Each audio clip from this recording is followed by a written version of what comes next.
Welcome back to the Mythical Vault, where today we journey into one of the most fascinating parts of Buddhist cosmology, the human realm and the four great continents that exist within it.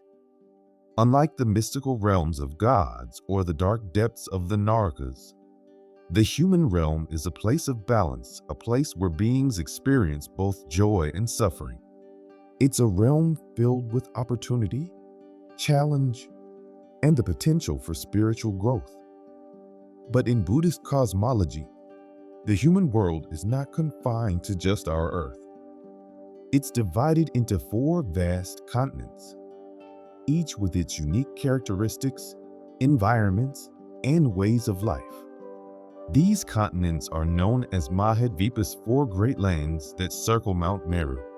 Today, we will explore each of these continents in detail, imagining their landscapes, their people, and the lessons they offer us about life and spiritual awakening. As we begin this journey, let's open our minds and immerse ourselves in these mystical lands, where every sensation can be felt, every image vividly imagined. Introduction to the four great continents. In Buddhist cosmology, the universe is vast, far more expansive than what we experience in our daily lives. The human realm is divided into four major continents, each positioned in one of the four cardinal directions around Mount Meru, the sacred mountain that stands at the center of the cosmos. These continents are not just geographical spaces, they are realms of human experience, each reflecting different aspects of existence. The inhabitants of these lands live very different lives, their environments shaped by the karma they've accumulated over countless lifetimes. The four great continents are Jambudvipa, South, Purvavideha, East, Aparagodania, West, Uttarakuru, North. Each of these continents offers a glimpse into a different way of life, with lessons for us all. As we move through them, let us remember that these places, though seemingly distant and fantastical, reflect deep truths about the human condition and the nature of existence. Jambudvipa, the southern continent. We begin our journey in Jambudvipa, the continent of the south. This is the land most familiar to us, is the world where we live. Imagine standing on a vast continent that stretches as far as the eye can see. The air is filled with the familiar sounds of life. The rustling of leaves in the wind, the distant chatter of people, the scent of earth after rain.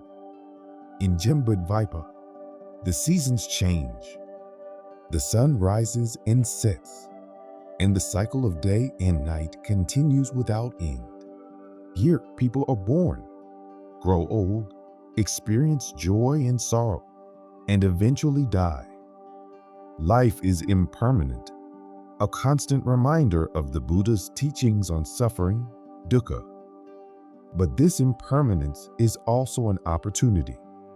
It is only in Jambudvipa that beings have the rare chance to encounter the Dhamma and walk the path toward enlightenment. The people of Jambudvipa are diverse, their lives marked by both struggle and beauty.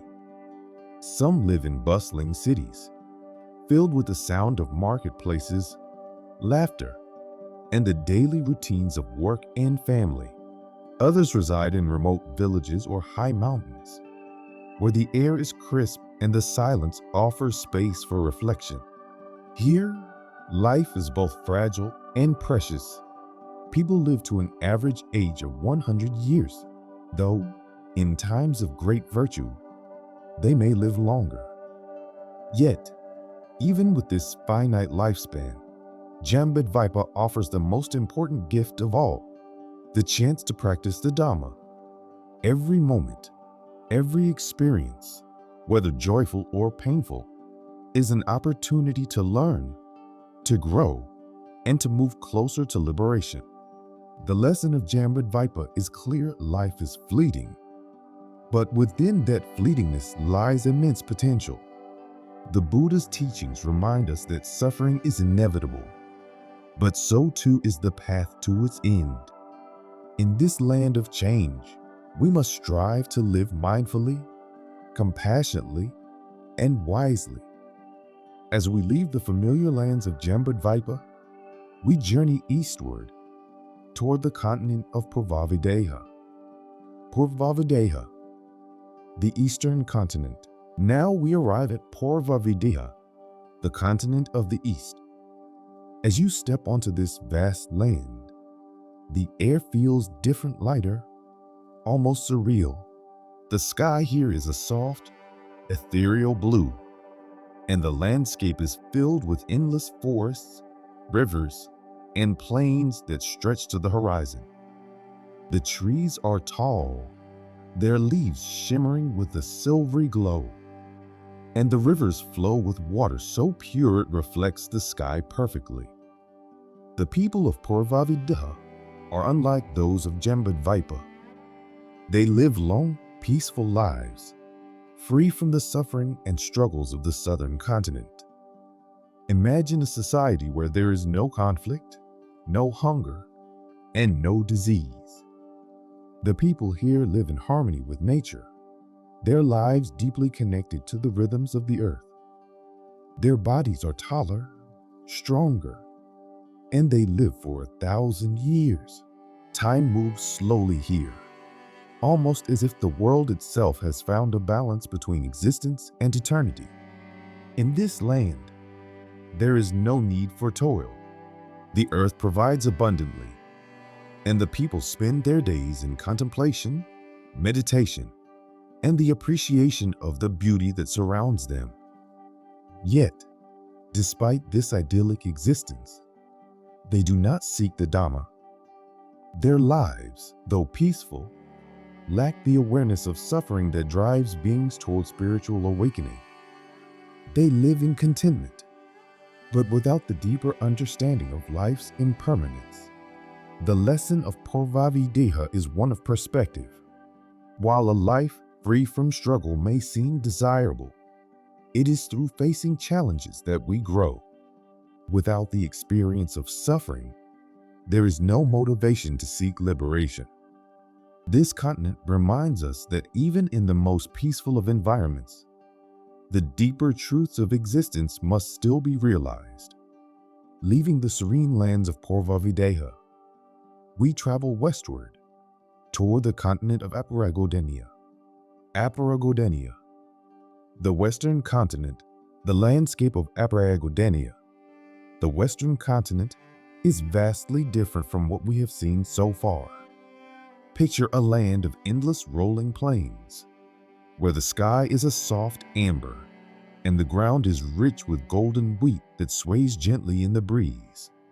The scent of harvest fills the air, and the landscape is dotted with towering trees and flowing rivers. The people here live in abundance, but their relationship with the earth is one of balance, not excess. The people of Apparagodenia are content and live their lives in harmony with nature. They are taller than the people of Jambudvipa, with strong, healthy bodies that seem to reflect the richness of the land they inhabit. Here, there is no poverty, no strife, and no competition. The people live peacefully alongside one another, sharing the earth's bounty without the need for conflict or greed. They, too, live for 1,000 years, their lives unfolding slowly in this realm of abundance. In Apparagodenia, the concept of ownership is foreign. Everything is shared, and the people take only what they need. It is a land of cooperation and unity, where the earth provides for all equally. However, like the people of Purvavideha, they do not seek the Dhamma. Their lives, though peaceful and abundant, are lived without the deeper understanding of the true nature of existence. The lesson of Apparagodenia is one of moderation and generosity. While the people here live in harmony, They are content without seeking higher truths. Their abundance, though admirable, does not lead to spiritual growth. It reminds us that even in times of plenty, we must remain mindful of the greater purpose of life's spiritual awakening and the quest for enlightenment. As we leave the golden plains of Aparagodenia, our journey takes us to the mysterious continent of Utarkaru, far to the north. Utarkaru, the northern continent. We now reach the northern continent of Utarkaru, a land unlike any other. The landscape here is vast and wild, filled with towering mountains, deep forests, and crystal clear lakes. The sky above is a brilliant shade of blue, and the air is crisp and fresh, carrying the scent of pine and wildflowers. It is a land of beauty and grandeur, where nature reigns supreme. The people of Utarkaru are taller and stronger than any other human beings in the cosmos. Their bodies are perfect, free from illness or imperfection. They live for 1,000 years in a land where the trees bear fruit year-round, and the earth provides everything they could ever need. There is no need for labor or struggle, and the people live in perfect harmony with nature, moving effortlessly through life with ease and grace. In this land, there is no conflict, no suffering, and no death as we know it. When the time to leave this world comes, the people of Utarkaru simply lie down in a peaceful place, close their eyes, and drift away into the next life as effortlessly as falling asleep. They do not fear death, for it comes as gently as the changing of the seasons. The natural beauty of Utarkaru is unparalleled. Imagine towering trees with leaves that sparkle in the sunlight, rivers that flow with waters as clear as glass, and valleys filled with vibrant, colorful flowers.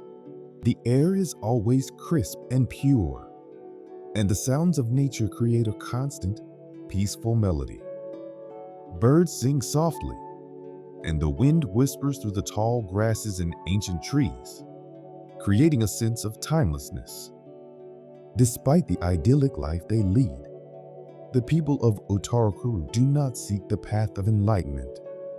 They live in a state of perfect contentment, unaware of the suffering that exists beyond their continent.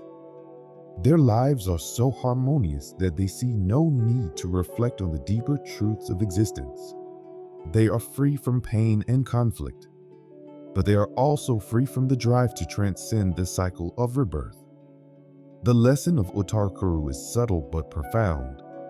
While a life without suffering may seem ideal, it is often through hardship and challenge that we develop the insight needed to seek enlightenment. Without experiencing the impermanence and suffering that defines human life, the people of Utarkaru remain bound to the cycle of rebirth, unable to grasp the deeper truths of existence. Their peace is admirable, but it comes at the cost of spiritual growth. As our journey through the 4 great continents comes to an end, we reflect on the lessons each of these lands holds for us. Jambudvipa, the land of impermanence and struggle, offers the greatest opportunity for spiritual growth, for it is only through facing the realities of suffering that we are driven to seek liberation. Purvavideha and Aparagodania, though peaceful and abundant, remind us that without the awareness of suffering, there is little motivation to search for deeper truths. And Utarkaru, with its perfect harmony, shows us that even a life free from suffering may leave us complacent, unaware of the greater potential for awakening. Each of these continents represents a different facet of human existence, and each teaches us something valuable about the nature of life and the path to enlightenment. The Buddha's teachings remind us that while pleasure, peace, and abundance are desirable, true freedom lies in understanding the impermanence of all things and striving for liberation from the cycle of birth and death. As we leave these mystical lands behind, we carry with us the knowledge that every realm, every experience, holds the potential for growth. Whether we are surrounded by abundance or facing great challenges, the path to enlightenment is always available to us. It is up to each of us to walk that path with mindfulness, compassion, and wisdom. Thank you for joining us on this journey through the 4 great continents of Buddhist cosmology. In our next episode, we leave the human realm behind and venture into the mystical Himawanta Forest, a place filled with magical creatures, enchanted landscapes, and deep spiritual symbolism. Be sure to subscribe to the Mythical Vault for more spiritual journeys and cosmic insights.